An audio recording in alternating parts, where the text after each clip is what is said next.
আসসালামু আলাইকুম প্রিয় দর্শক, বাংলাদেশে রাজনীতিতে নির্বাচন নিয়ে নানা ধরনের আলোচনা তো চলছে, কিন্তু এর মধ্যেই যেন অনেকটা বিনা মেঘে বজ্রপাতের মতো ট্রাম্পের যে পাল্টা শুল্কের যে ঘোষণা, সেই ঘোষণা আমাদের ব্যবসায়িক শ্রেণীদের মধ্যে, আমাদের শিল্প উদ্যোক্তা যারা আছেন তাদের মধ্যে একটা বজ্রপাতের মতো এসে কিন্তু লেগেছে। ডোনাল্ড ট্রাম্প আমাদের উপর বাড়তি 35% শুল্ক আরোপ করেছেন। মানে আমাদের এখান থেকে কোনো পণ্য এখন যুক্তরাষ্ট্রে ঢুকতে হলে এতদিন যে শুল্কটা তারা দিয়ে ঢুকতেন, তার সঙ্গে আরও বাড়তি 35% শুল্ক তাকে দিয়ে ঢুকতে হবে। সেক্ষেত্রে আমরা একটা অসম প্রতিযোগিতার মধ্যে পড়ে যেতে পারি। এটা নিয়ে আমাদের দেশে যারা পোশাক শিল্প আছে এবং অন্যান্য রপ্তানি পণ্য যেগুলো আছে, সেই সমস্ত শিল্পের যারা উদ্যোক্তা, তাদের মধ্যে একটা ভয়ঙ্কর একটা দুশ্চিন্তা ভর করেছে। এই দুশ্চিন্তা সরকারকে কতটুকু স্পর্শ করছে এবং এই দুশ্চিন্তা যে এরকম পড়তে যেতে পারি, এটা আগের থেকে বলা বলি হচ্ছিল। সরকার একাধিক মিটিংও করেছে যুক্তরাষ্ট্রের সঙ্গে। সেই মিটিংয়ের ফল হলো এই 35%। তাহলে কি সেই দর কষাকষিতে আমরা ব্যর্থ হয়েছি? আমাদের হাই রিপ্রেজেন্টেটিভ বলি অথবা তাকে জাতীয় নিরাপত্তা উপদেষ্টা বলি খলিলুর রহমান সাহেব, আমাদের বাণিজ্য উপদেষ্টা বলে, এরা সবাই গিয়েছিলেন সেই মিটিং করতে। সেই মিটিংতে তারা কী নিয়ে আসলেন? দৃশ্যতে একটা অশ্বডিম্ব।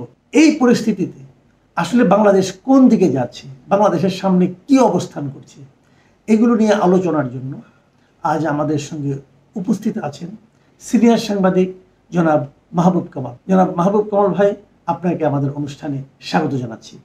জনাব মাহবুব কামাল ভাই, আপনি তো সবই জানেন, আপনি দীর্ঘ অভিজ্ঞতা, আপনি দেখেছেন কি করলে কি হয়।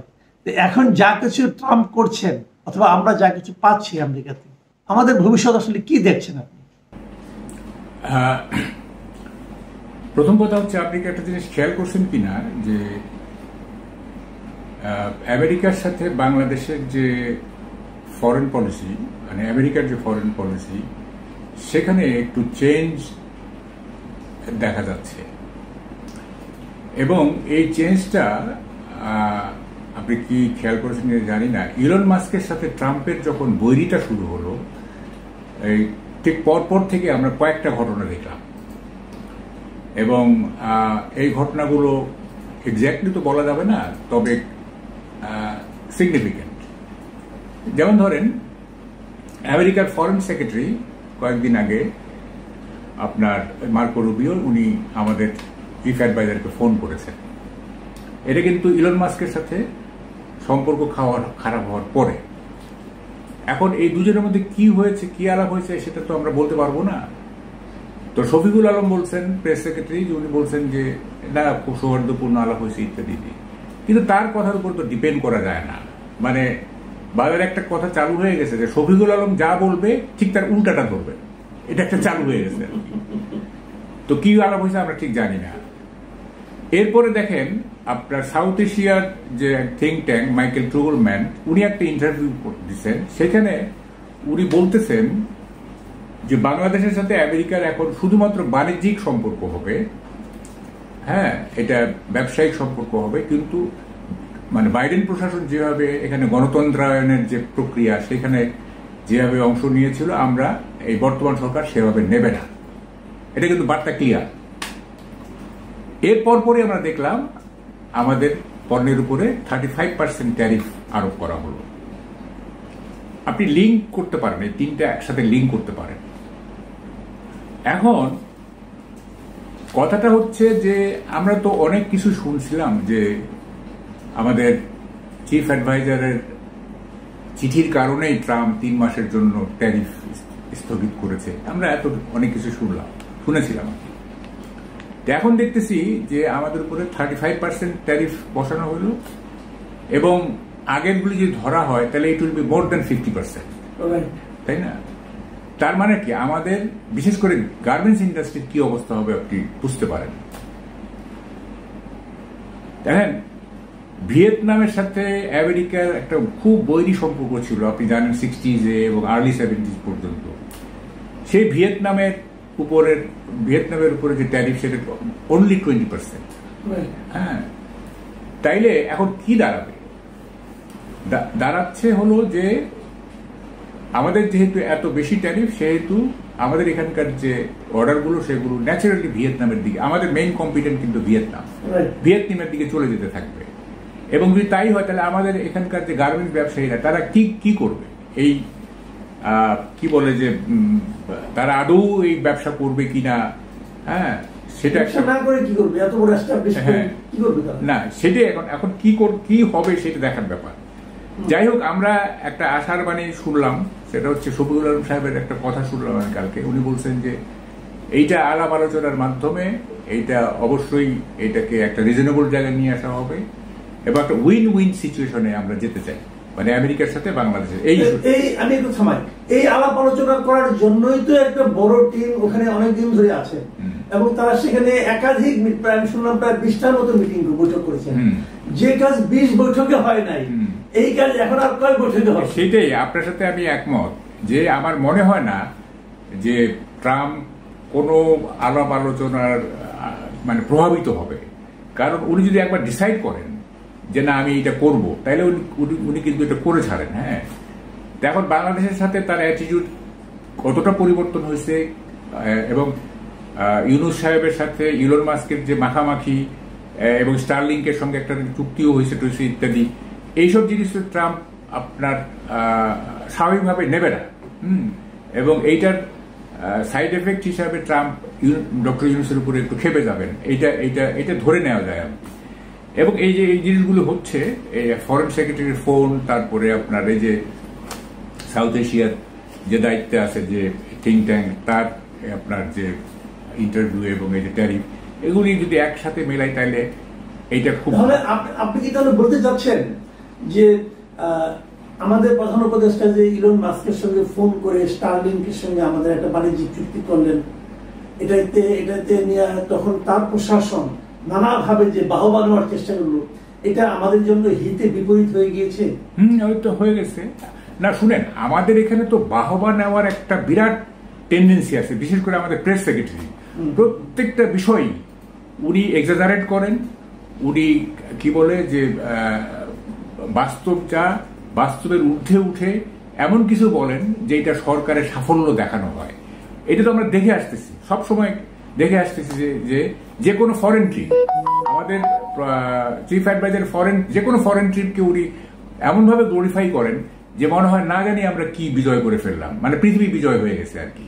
কিন্তু পরে দেখা যায় যে এগুলি মানে ভার্চুয়ালি আসলে কিছুই হয় নাই। হ্যাঁ, তো এই হচ্ছে আমাদের ফরেন পলিসির অবস্থা। এখন আপনি যদি আমাকে অনুমতি দেন তাহলে আমি আমাদের ফরেন পলিসিটা 11 মাসে কি হয়েছে সেটা আমি অনুমতি তো অবশ্যই আমরা ওটা জানতে চাই যে আসলে আমরা তো আমাদের প্রধান উপদেষ্টা তো অনেক জায়গায় গেছেন এবং সেগুলো দ্বিপাক্ষিক সম্পর্ক না হওয়ার পরেও উনি গিয়েছেন, জাপান গিয়েছেন, চীনে গিয়েছেন এবং অনেক জায়গায় তারা গিয়েছেন। এগুলো থেকে আমরা আসলে কি অর্জন করছি এই কয় মাসে? আচ্ছা, আমি বলবো দেখেন, আমরা আশা করছিলাম, যেহেতু এটা তো অস্বীকার করার কোনো উপায় নাই যে আমাদের চিফ অ্যাডভাইজার গ্লোবাল পার্সোনালিটি এবং সবাই তাকে সমীহ করে ইত্যাদি, শান্তিতে নোবেল একটা বড় ব্যাপার। এটা একটা আমরা আশা করছিলাম যে দেশটা একটা অন্য জায়গায় চলে যাবে, কিন্তু দেখা গেল যে আমাদের ফরেন পলিসি একেবারেই ব্যর্থতায় পর্যবসিত হয়েছে আমি বলবো। এবং আমি আপনাকে উদাহরণ দিয়ে দেখাইতে, কতগুলি প্যারাডাইম দিয়ে আপনাকে আমি দেখাইতে পারি। যেমন ধরেন, 1 নম্বর আমি বলি, মানে প্রত্যেকটা ঘটনাকে যদি আপনি ব্যাখ্যা করেন তাহলে একটা করে পাবেন, একটা ক্যারেক্টারিস্টিক পাবেন। যেমন একটা প্যারাডাইম আমি বলি, ইন্ডিয়ার সাথে যে ডিপ্লোমেসিটা, ঠিক আছে, আপনি কি করলেন, মানে প্যারিস থেকে বাংলাদেশে আসার পথেই আপনি ইন্ডিয়ার বিরুদ্ধে অনেক কথা বললেন, 7 সিস্টার অমুক তমুক এই ইত্যাদি। দেশে এসেও বললেন প্রথম দিকে, এবং আমরা অনেকে এগুলো বলা শুরু করলাম। হ্যাঁ ঠিক আছে, বাংলাদেশের অন্তত 80% মানুষ অ্যান্টি ইন্ডিয়ান। আমি নিজেও ধরেন যে আমি মুম্বাইয়ের ফিল্ম পছন্দ করি, কিন্তু ইন্ডিয়ার যে এক্সপ্যানশনিস্ট ক্যারেক্টার, সম্প্রসারণবাদী, আধিপত্যবাদী, এটার তো আমি ঘোর বিরোধী। তো এরকম ইন্ডিয়ার বিরুদ্ধে মানুষ সেন্টিমেন্ট আছে, ওইটাকে আপনি মানে ওইটার উপরে একটা বেস মানে ব্যাংক করে এটা রাজনীতি করতে চাইলেন, ভালো কথা। আচ্ছা, কিন্তু কিছুদিন পরে দেখলাম আমরা যে আপনি মোদির সাথে বসার জন্য বা ইন্ডিয়ার সাথে একটা সুসম্পর্ক করার জন্য আপনি ব্যস্ত হয়ে পড়লেন। এটা কিন্তু আমরা দেখলাম। হ্যাঁ, এবং এই অবস্থাটা এরকম হয়ে গেল যে ধরেন আমরা পরে জানলাম যে ইন্ডিয়া আমাদেরকে ট্রান্সশিপমেন্ট দিছিল, আমরা জানলাম যে আদানির চুক্তি এটা ন্যায়সঙ্গত, এটা আদালতই বলল, আপনি আদানির টাকাও দিয়ে দিলেন, কিছু কিছু টাকাও দিয়ে দিলেন, কিন্তু আমরা জানতে পারলাম না যে ইন্ডিয়া আমাদের ট্রান্সশিপমেন্ট দিছে ইত্যাদি, কিন্তু আমরা কি দিছি কিন্তু এখন পর্যন্ত কিন্তু আমরা জানতে পারলাম না ইন্ডিয়ার সাথে কি কি চুক্তি হয়েছিল। এটা ঠিক, এটা এমনি হয়তো ইন্ডিয়া হয়তো আমাদের ভয়ে দিয়ে দিয়েছে, এটা হতে পারে না, আমি বলি এইটা অনুমান না, এইটা মানে বোঝাই যায় যে আমরা অনেক কিছু ইন্ডিয়াকে দিয়েছি, এবং শেখ হাসিনা তো নিজেই বলছিলেন যে আমি যা দিয়েছি ওরা আজীবন মনে রাখবে, বলছিলেন না, ও তো নিজেই স্বীকার করছে, তো আমরা দিছি। তো সেই জিনিসগুলো তো আমরা জানতে চাই যে কি কি দিছি আমরা। 11 মাসের মধ্যে কোনো চুক্তি পাবলিক করা হলো না, যদি পাবলিক করা হতো তাহলে আমরা বলতাম যে ভাই এই চুক্তিগুলি অসম, এগুলো অপমানজনক, এগুলো বাতিল করতে হবে। আপনি চুক্তিই দেখালেন না, কিন্তু প্রথম দিকে আপনি এমন একটা করলেন যে মানে কি ইন্ডিয়াকে মানে গণায় ধরলেন না। এবং এখনো দেখেন এই যে বর্ডার ম্যানেজমেন্টে যেসব হচ্ছে বর্ডারে, নাহিদ সাহেব কালকে এই যে এনসিপির যে সভাপতি সে বলতেছে, কিন্তু গভর্নমেন্ট কিছু করতেছে না। বর্ডারে যে এত কিছু হচ্ছে, পুশিন থেকে শুরু করে হত্যা টত্যা, কেউ কিছু বলতেছে না। তাইলে প্রথম দিকে কেন এরকম অ্যান্টি ইন্ডিয়ান স্ট্যান্ড ছিলেন? এইটা inconsistency of the foreign policy of our government, এটা একটা প্যারাডাইম। দেখেন 2 নম্বরটা হচ্ছে সেন্ট্রালিটির অভাব আমাদের ফরেন পলিসিতে। কিরকম? কেন্দ্রিকতার অভাব। এটা আমরা বিভিন্ন সময় দেখতেছি। যেমন ধরেন যে করিডোরের সময় ফরেন অ্যাডভাইজার একরকম কথা বললেন, নিরাপত্তা অ্যাডভাইজার একরকম কথা বললেন, এবং একটা সময় এমন ভাবে মানে পেঁচায় গেল জিনিসটা, শেষ পর্যন্ত তো নিরাপত্তা উপদেষ্টা আরেক কথা বলছিল। তাইলে তো এটা একটা সেন্ট্রালাইজড ওয়েতে, একটা অ্যাডভাইজারি কাউন্সিলের সবকিছুর একটা সেন্ট্রালাইজড ওয়েতে হবে, তাই না? একটা সেন্ট্রালিটি থাকতে হবে, এটা নাই। এবং ইভেন আপনি দেখেন যে এই 2-3 দিন আগে যে মালয়েশিয়ার যে ঘটনাটা, এই যে জঙ্গি টঙ্গি, এইটা স্বরাষ্ট্রমন্ত্রী এক কথা বলতেছেন, আবার ফরেন অ্যাডভাইজার এক কথা বলতেছেন। হ্যাঁ, তো কোনো সেন্ট্রালিটি নাই। আচ্ছা, আর একটা দেখেন ফারসাইটনেসের অভাব, এটাও একটা প্যারাডাইম আমি বলি, দূরদর্শিতার অভাব। যেমন ধরেন পাকিস্তান, চায়না, বাংলাদেশ একটা জোট হওয়ার কথা ছিল, ঠিক আছে? এটা পাকিস্তানই আপনার চায়নাকে দিয়ে বাংলাদেশকে ইনক্লুড করতে চাইছিল, কিন্তু পরে আমরা কি দেখলাম যে ভিন্ন ভিন্ন স্টেটমেন্ট দেওয়া হলো, এবং এই যে জোট গঠনের যে প্রক্রিয়া, এইটা একেবারে নিপট ইন দ্য বাড, অঙ্কুরেই বিনষ্ট হয়ে গেল। তাইলে আমরা কেন মুভ নিলাম? আমরা এই জোটের ব্যাপারে কেন মুভটা নিলাম, যেটা করা গেল না? তাহলে ফারসাইটনেসের অভাব। আচ্ছা, আর একটা দেখেন কতগুলি জিনিস কিন্তু ফলসহুডের উপরে দাঁড়ায় ছিল। যেমন ধরেন একটা হাইপ তোলা হইলো যে আসিয়ানের সদস্য হয়ে যাচ্ছে বাংলাদেশ, ঠিক আছে? আসিয়ানটা কি? আসিয়ান হচ্ছে association for south east Asian Nations, দক্ষিণ পূর্ব এশিয়ার জাতিগুলোর একটা সংস্থা। আমরা তো দক্ষিণ এশিয়া, আমরা তো দক্ষিণ পূর্ব এশিয়া না, তাই না? তা আমরা কেমনে আসিয়ানের সদস্য হব?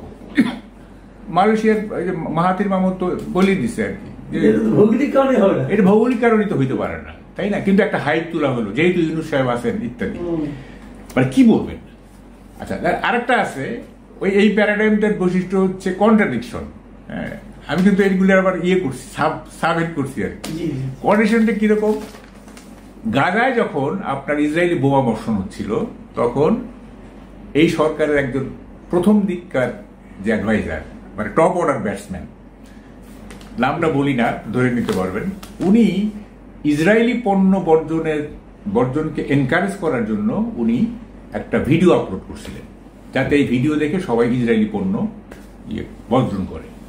তো ঠিক আছে, আমরা ইসরায়েলি পণ্য বর্জন করব, যদিও বাটাটা এগুলি ইসরায়েলি না, বাটা ইজ এ চেকোস্লোভাকিয়ান কোম্পানি, এটা অফিস হচ্ছে সুইজারল্যান্ড, এবং বাটা ইজ নট অনলি আপনার footwear, it is also apparel company also, কিন্তু আমাদের এখানে অ্যাপারেলটা নেই, আমাদের ফুটওয়্যারটা আছে। এখন এটা ইসরায়েলি না, তারপরও বাটার দোকান লুট ফুট এই সেই ইত্যাদি নানা রকম হইল, ভালো কথা, ইসরায়েলি পণ্য আমরা করবো না। কিন্তু ইসরায়েল যাদের মদতপুষ্ট হয়ে গাজায় বোমা বর্ষণ করছে তাদের বিরুদ্ধে কি কোনো স্টেটমেন্ট আছে? আমরা তো দেখি নাই। তাইলে আপনি একদিকে বলতেছেন যে গাজায় ইসরায়েল যে নৃশংসতা করতেছে এর প্রতিবাদে ইসরায়েলি পণ্য বর্জন করতে হবে, কিন্তু এই নৃশংসতার পেছনে যে মহাশক্তি মানে শক্তি যোগাচ্ছে তার ব্যাপারে তো আমরা কিছু বললাম না। Neither chief adviser not foreign adviser, কেউ তো কিছু বললাম না। তাহলে এটা কি দাঁড়ালো? এটা তো মানে এটা তো ব্যাখ্যা করার কোনো সুযোগ নাই, তাই না? আপনি করলে তো গাজার যে এপিসোডটা, এই এপিসোডটাকে তো আপনি স্কোয়ারলি দেখবেন, চতুর্দিক থেকে দেখবেন, আপনি তো একটা অ্যাঙ্গেল থেকে দেখতেছেন, তাই না? তা এখানে এই যে মানে কন্ট্রাডিকশন, মানে কি বলে যে সমন্বিত ফরেন পলিসি না, এটা ফুটে উঠছে। এখন মানে ব্যাপারটা কি দাঁড়াচ্ছে? ব্যাপারটা দাঁড়াচ্ছে যেমন ধরেন যে এই যে ট্যারিফ যেটা আর কি না, আমি মনে করি এখানে ইলন মাস্কের সাথে চিফ অ্যাডভাইজারের যে সম্পর্ক, সুসম্পর্ক, স্টার্লিং নিয়ে যে চুক্তি, এইটার বাইরেও কিন্তু একটা ফ্যাক্টর আছে।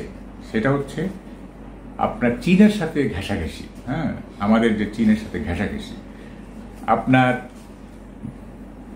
চীনকে কন্টেইন করতে গেলে আমেরিকার এই রিজিয়নে আমেরিকার মানে ফরেন পলিসিটাকে, মেইন ফরেন পলিসিকে ওদের ইন্দো প্যাসিফিক স্ট্র্যাটেজি, তাই না? এবং এটাকে চীনকে কন্টেইন করতে হবে।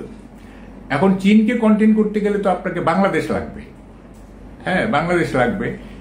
তো সেই বাংলাদেশ যদি চীনের দিকে টিল্টেড হয়ে যায়, চীন ঘেঁষা হয়ে যায়, তো এটা তো ট্রাম্প স্বাভাবিকভাবে নিবে না, নেওয়ার কথা না এটা, তাই না?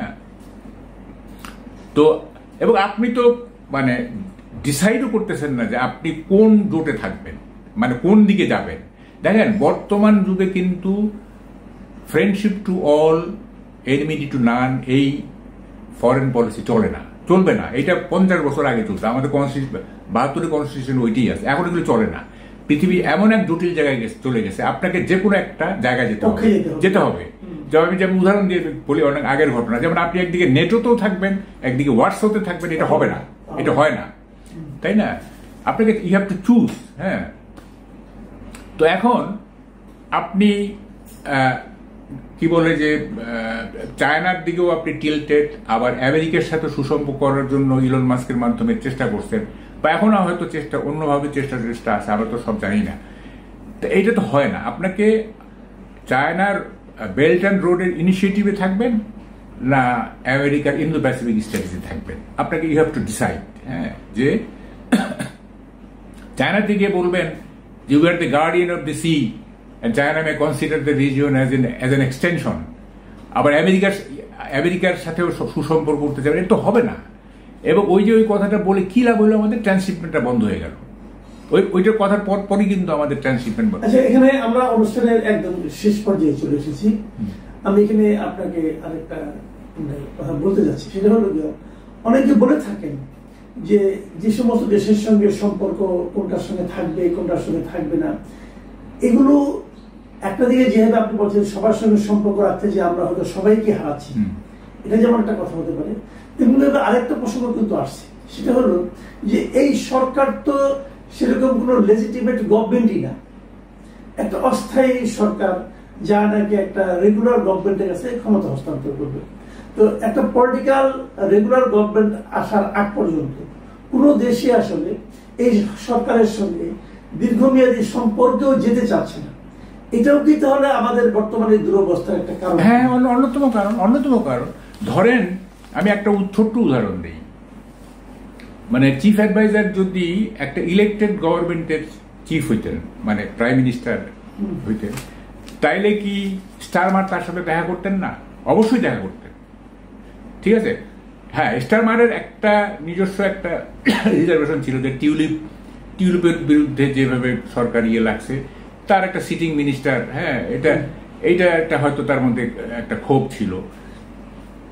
কিন্তু যদি উনি ইলেকটেড প্রাইম মিনিস্টার হইতেন, তাহলে তো একটা অফিসিয়াল ট্যুর হইতো, এটা একটা অফিসিয়াল ট্যুর হইতো এবং স্টারমার তার সাথে দেখা করতেন। এখন দেখেন, এই যে 10 মাসে 11টা বোধহয় উনি বিদেশ সফর করছেন, মানে অফিসিয়াল ট্যুর কয়টা আমি গুনি নাই, কয়টা অফিসিয়াল ট্যুর কয়টা জানি না আমি। আমার মানে ম্যাক্সিমাম গুলি হচ্ছে নন অফিসিয়াল। রাষ্ট্রীয় সফর একটাও না। ইন্ডিয়ারটা কি, ওই যে মোদির সাথে যেটা বসলো, ওটা তো ইন্ডিয়াতে হয়। আচ্ছা, এটাই, হ্যাঁ, ওটা তো বাইরে বাইরে হয়েছে। হচ্ছে, হ্যাঁ। তাইলে কোনো সবগুলি তো আনঅফিসিয়াল, তাই না? সবগুলি আনঅফিসিয়াল। তবে হ্যাঁ, ধরেন চায়নাতে গেছে, উনি শি জিনপিংয়ের সাথে দেখা করছে, যদিও কাতারের আমি তার সঙ্গে দেখা করে নাই, হ্যাঁ। তারপরে ইংল্যান্ডে তো, ব্রিটেনে তো আপনি বেজ্জুতি হয়েছে, এক ধরনের বেজ্জুতি হয়েছে আর কি। তো ফলে এগুলি হ্যাঁ কখন হইতো, যদি আপনি ইন্টারিম গভর্নমেন্ট হওয়া সত্ত্বেও আপনি যদি মানে আপনার সোসাইটির যে ইয়েগুলো কি বলে প্যারামিটারগুলো, এগুলো যদি পজিটিভ হইতো, যে হ্যাঁ যে দেশটা এগিয়ে যাচ্ছে, আরো সাপোর্ট দেওয়া দরকার, হ্যাঁ আরো সাপোর্ট দেওয়া দরকার, তখন একটা কথা থাকতো। আপনার দেশে হচ্ছে সোসাইটি হচ্ছে আনস্টেবল। এই যে দেখেন, এই যে এত বড় যে ইনভেস্টমেন্ট সামিট হলো না, বিশাল একটা ইনভেস্টমেন্ট সামিট, এবং ধরেন যে আশিক সাহেবকে বাইরে থেকে নিয়ে আসা হলো, এই যে স্মার্ট গাই ইত্যাদি, এই বয়সে যথেষ্ট ম্যাচিউর, আমি অস্বীকার করার কোনো উপায় নেই, কিন্তু এইটা কি বোঝার মতো আমাদের কোনো ক্ষমতা নাই যে তারা তো দেখে গেছে সব, তারা তো এই সোসাইটি কতটা ভালনারেবল, কতটা ইনস্টেবল, এইখানে যে পলিটিক্যাল আনরেস্ট কোন জায়গায় আছে, ভবিষ্যৎ কি, এগুলো তারা বুঝে গেছে না। তো তারা কেন ইনভেস্ট করবে? আমি তখন একটা টক শোতে বলছিলাম, দেখেন ওরা আসতেছে দুইটা কারণে। একটা হচ্ছে যে একটা নোবেল লরিটের সাথে হ্যান্ডশেক করবে, এটা একটা বিরাট পাওয়া। আর একটা হচ্ছে যে বাংলাদেশটা একটু দেখে গেল, হ্যাঁ এটা মানে এখানে লংগেস্ট সি বিচ আছে, বা বাংলাদেশে বা একটা দেশ দেখে গেল আর কি। দেখেন, এটার পরে কোনো ইনভেস্টমেন্টের কিন্তু আমরা প্রতিশ্রুতি পাই নাই। ইভেন চায়না থেকে আসার পরে যেসব কথা বলা হয়েছে সেগুলোর কোনো বাস্তবায়ন নাই। তো এটা কি, আমরা তো মনে করছিলাম যে মানে পাইপলাইন ডলারে এত ভরে যাবে যে ডলার আগাইতেই পারবে না, মানে জমাট বেঁধে যাবে, হ্যাঁ কিন্তু ফেটে যাবে, কিন্তু এখন তো দেখতেছি কিছুই না। ফলে এটা ধন্যবাদ, আমাদের আসলে অনেক সময় হয়ে গেছে, অনেক ধন্যবাদ। আরেকদিন আমরা বুঝবো। জনাব মাহমুদ কামাল, আপনাকে থামিয়ে দিলাম, ইচ্ছে করে থামিয়ে দিলাম এই কারণে যে আপনি বাস্তবতার কথা বলতে বলতে এমন কথা বলছেন, সেগুলো নিরেট বাস্তবতা, কিন্তু আমরা যারা দর্শক আছি, আমরা যারা আপনার কাছ থেকে কিছু শুনতে চাই, আমরা কিন্তু মানে আশায় বুক বাঁধতে পারছি না। আমাদের মনে হচ্ছে এই কাদেরকে আমরা দায়িত্ব দিলাম দেশ চালানোর জন্য, এবং আমাদের হতাশায় যেন ক্রমশ বাড়ছে। তো হতাশার কথা সংক্ষিপ্ত হয় ভালো। তো আপাতত এই পর্যন্তই থাক, পরবর্তী সময় আবার আপনার সঙ্গে আমরা বসবো। প্রিয় দর্শক, আপনারা শুনলেন জনাব মাহমুদ কামালের কথা, আপনাদের কেমন লাগলো আমাদের লিখে জানাবেন। ভালো থাকবেন আপনারা, এখন এই পর্যন্ত, আল্লাহ হাফিজ।